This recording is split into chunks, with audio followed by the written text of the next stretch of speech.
पिछले वर्ष के गलवान घाटी वाकये के बाद से ही भारत चीन के बीच एक आर्थिक युद्ध देखने को मिल रहा है। भारत ने एक के बाद एक चीन के खिलाफ ऐसे फैसले लिए जिसने चीन को बड़ा आर्थिक नुकसान पहुंचाया। भारत ने एक तरफ चीन के सैकड़ों ऐप्स बैन कर दिए तो वहीं चीनी निवेशकों को भारतीय बाजार से दूर करने के लिए भी कई सारे नीतिगत बदलाव किए गए। भारत की आर्थिक आक्रामकता के सामने अब घुटने टेकते हुए चीन को कहना पड़ रहा है कि दोनों देशों को आपसी रिश्तों को आगे बढ़ाने के लिए सीमा तनाव के मुद्दे को द्विपक्षीय रिश्तों से इतर रखकर देखना चाहिए। आसान भाषा में कहा जाए तो भारत चीन का सीमा विवाद अब चीनी सरकार के लिए गले की फांस बन गया है और चीन जल्द से जल्द भारत के साथ अपने आर्थिक रिश्तों को बहाल करना चाहता है। शुक्रवार को चीनी विदेश मंत्रालय की ओर से जारी किए गए बयान के अनुसार सीमा का मुद्दा भारत चीन द्विपक्षीय संबंधों से जुड़ा नहीं होना चाहिए।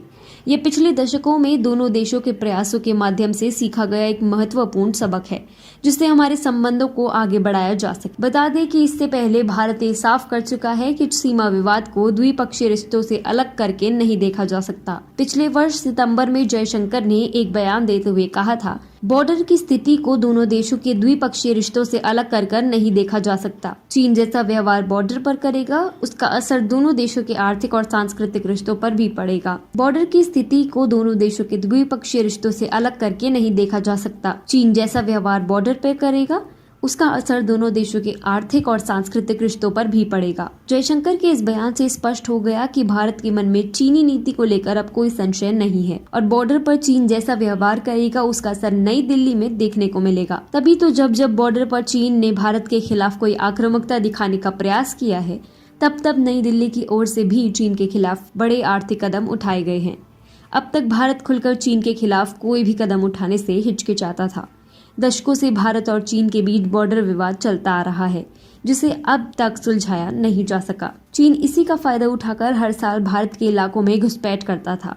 वर्ष 2017 में भारत चीन के बीच विवाद तब बढ़ गया जब डोकलाम में चीनी सेना ने सड़क बनाने का काम शुरू कर दिया था। हालांकि इस सब के बावजूद भारत के प्रधानमंत्री नरेंद्र मोदी और चीनी राष्ट्रपति शी जिनपिंग के बीच वर्ष 2018 में वुहान में और वर्ष 2019 में चेन्नई में इनफॉर्मल समिट का आयोजन किया गया था। वर्ष 2014 से पहले यूपीए सरकार के दौरान भी यही हाल रहा था। यूपीए सरकार ने कभी चीन के साथ अपने बॉर्डर को गंभीरता से लिया ही नहीं। वर्ष 2013 में चीन ने दुस्साहस करते हुए भारत की 640 वर्ग किलोमीटर जमीन हड़प ली थी। उस वक्त के रक्षा मंत्री एके एंटनी ने संसद में एक बयान देने के अलावा चीन के खिलाफ कोई कार्रवाई करने की सोची भी नहीं। सरकार उस वक्त कुछ नहीं कर पाई। कुछ लोग कांग्रेस और सीसीपी के मजबूत रिश्तों को भी इस बात का कारण मानते हैं कि भारत उस वक्त चीन के खिलाफ कोई भी कार्रवाई नहीं कर पाया था। हालांकि अब कहानी बदल गई है।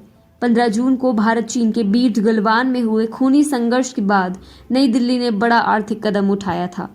भारत ने तब टिकटॉक सहित 49 चीनी ऐप्स को प्रतिबंधित करने का फैसला लिया था। इसी प्रकार जब 29 और 30 अगस्त की रात को चीन ने भारत के खिलाफ पैंगोंग में आक्रामकता दिखाने की कोशिश की तो न सिर्फ भारत ने सीमा पर प्री एम्प्टिव एक्शन लिया था बल्कि पबजी समेत चीन के और 118 ऐप्स पर पाबंदी लगाने का ऐलान कर दिया था। इसके अलावा एनर्जी सेक्टर, इंफ्रास्ट्रक्चर, निवेश और रेलवे जैसी महत्वपूर्ण सेक्टर से भी चीन को लेकर सफाई अभियान जारी है। भारत सरकार के इन एक्शन से साफ है कि अब भारत बॉर्डर पर तैनात अपने सैनिकों के ठीक पीछे खड़ा है और चीन ने लद्दाख में उनके खिलाफ कोई भी कार्रवाई करने का दुस्साहस किया तो ये लड़ाई सिर्फ बॉर्डर तक सीमित नहीं रहेगी बल्कि नई दिल्ली और बीजिंग के बीच सीधे सीधे लड़ी जाएगी।